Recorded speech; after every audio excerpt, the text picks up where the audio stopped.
Well, the first movie memory I have on television was actually Son of Kong, the sequel to King Kong, which my mother had seen the original in the movie theater when she was like 3 years old, and it scared the hell out of her, and she peed on her dad's lap and all of that. So it was a very nourishing experience in front of the TV with mom and dad and the 4 children, and I must have been about 5 or 6 at the time. And it's a comedy. So nobody expected that, and all of the protections were taken, familial protections that dried up very quickly. But I remember just the magic of this giant ape. It didn't look real to me even then because it was kind of jerky and you could see the thumbprint movements of the hair for the stop motion. But the imagination of it and prehistoric monsters and things like that that's the first real memory from TV. First real movie memory I have was seeing the original Psycho at the drive-in. Also, in those days, this was 1960, 61, horror movies were thought of as for kids. Not so with Psycho, but nobody expected that. But it was, you know, mom and dad and 4 kids in the back of a station wagon in the San Fernando Valley, and an amazing experience. I mean, I never would have imagined 30 years later I would do the sequel, prequel, Psycho 4, but it definitely remained in my psyche and is fully lodged there now, yeah. A lot of stuff. You know, A Quiet Place was something that really impressed me from a director who was a sitcom actor who has admitted to not having been a horror fan until working on that film, and he did all the right homework. It's an original movie. It's genuinely frightening without it being a bloodbath, which I don't mind, but in this case, I mean, was really pretty remarkable. A really great filmmaking achievement. It drives home the fact that it's more about story and characters than anything else.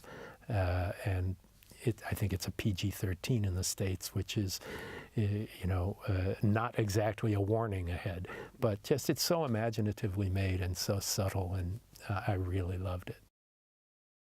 Well, my favorite David Cronenberg movie is Dead Ringers, which was probably one of his least successful, and I just saw it recently at the Cinematheque in Hollywood, and it's still my favorite of his films, and one that I think anyone who's missed it needs to catch up on that. Well, it's weird. I never set out to be the ambassador of horror, but with Masters of Horror, that was birthed from a series of dinners that I had put together for filmmakers who had done horror films, feature films, and it was just meant to be a social thing, not networking, which is something I'm not a big fan of, but just like-minded people who happen to work in the same business. And we are underdogs and gutter snipes in the mainstream world. And this was just an opportunity for us to get together socially, because directors never work together. Occasionally, as a cameo in a movie, I've been in a handful, and I've cast several people like John Landis and Joe Dante and Tobe Hooper in my movies. Clive Barker has done a couple, Stephen King. And then it was everybody's frustration of never being able to tell the stories they want the way they want.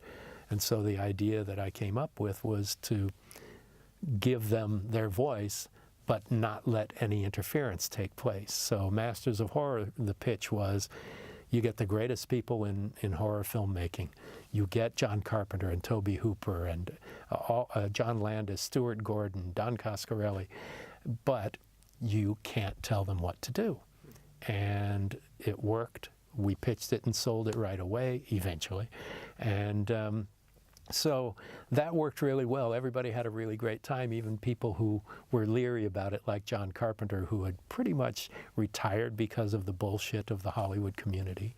And he had a great time, came back and did a second season. So I've always wanted to do something like that. And I guess I'm just a little more ambitious at putting these things through than some of my brethren, but it's just because all of these guys have great stories to tell. And without having the title of Masters of Horror, they don't have to be name brands. They can just be really interesting, talented filmmakers who've established themselves, but not necessarily with their names in the title. So this was an opportunity to do something new that still had the same philosophy, but going forward rather than looking back.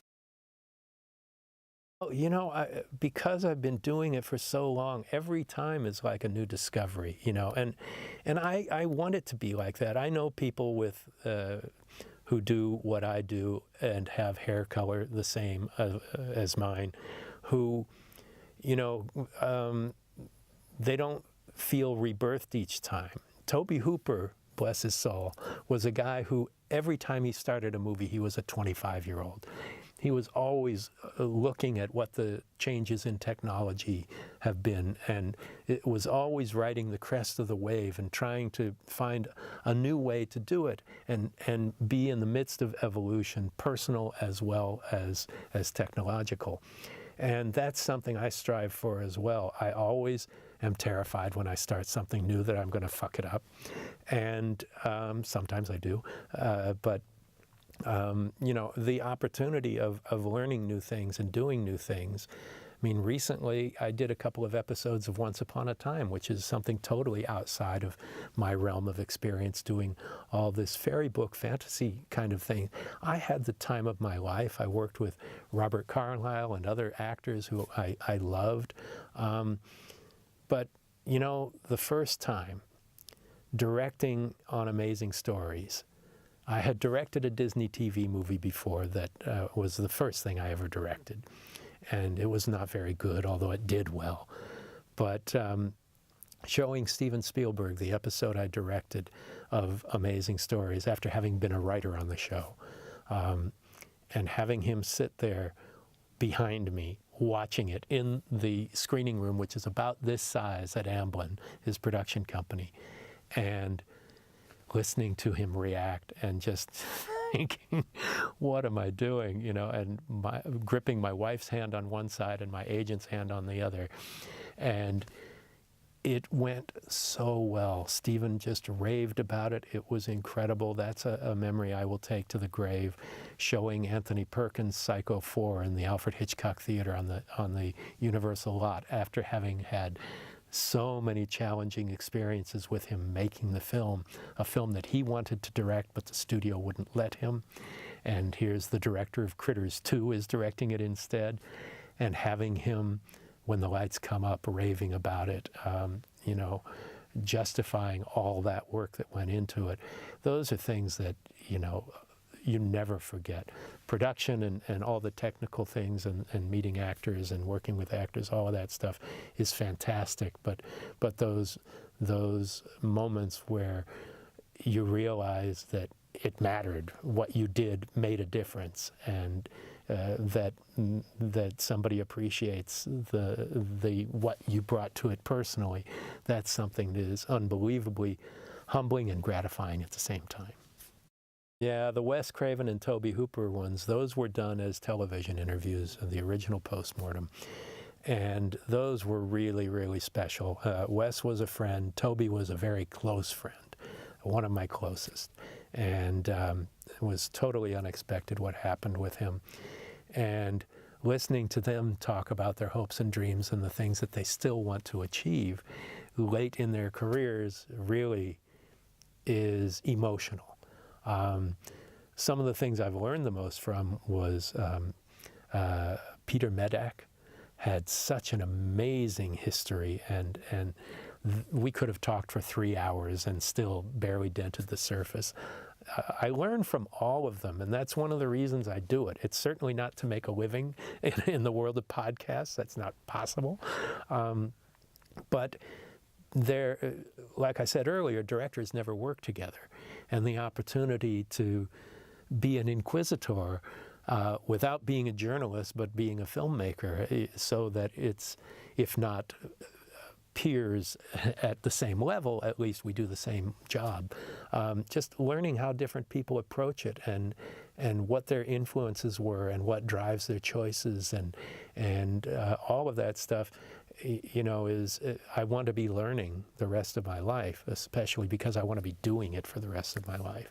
And all of it's exciting. But yeah, the ones who've passed, those are the ones that I feel like we've actually got some history here that we've put aside for the present and the future.